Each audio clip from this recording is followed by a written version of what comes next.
Greetings, folks. My name is Ally NDACYAYISABA. I'm a finance and accounting enthusiast based in Rwanda. To understand why this matters, let's look at one of the most famous financial scandals in history, Enron.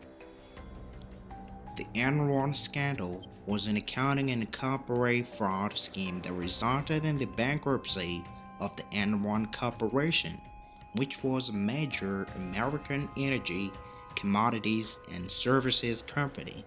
It also led to the demise of its accounting firm, Arthur Andersen, then one of the big five accounting firms.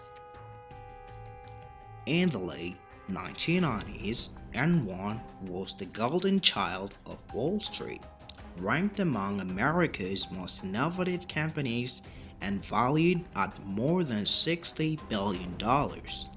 But by December 2001, it collapsed overnight. But how? By manipulating accounting records so cleverly that even regulators and auditors failed to see the truth. Accounting at its core is like a financial health checkup for a company. Enron's version was like a patient who is trying to hide their blood pressure readings. It looked good on paper, but the business heart was failing. One of their tricks was mark-to-market accounting.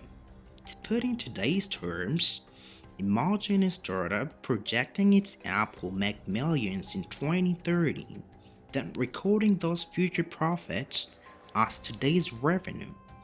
It looks good on paper, but it's all just a fiction. Then came special purpose entities, or SPEs.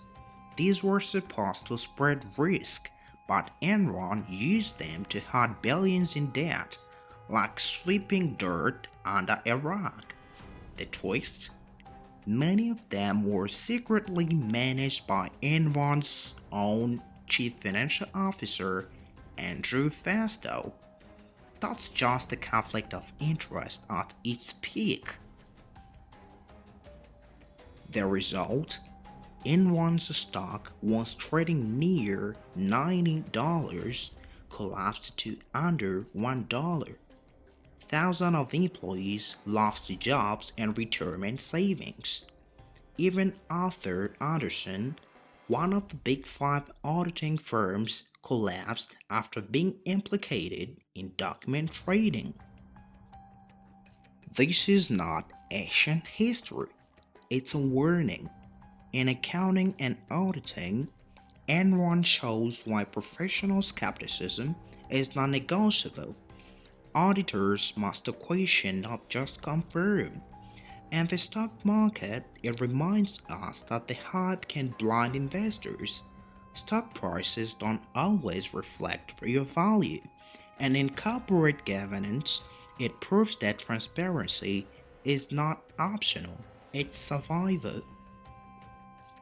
Enron was not just a scandal, it was a lesson, a warning about unchecked greed, poor governance, and the cost of ignoring transparency. And for me, as someone passionate about finance, accounting, auditing, and financial markets, it's proof that these disciplines are not theories in a lecture hall. They are safeguards in the real world. If you have career opportunities, projects, or collaborations in mind, I'll be glad to connect. See you next time. Ally NDACYAYISABA based in Rwanda.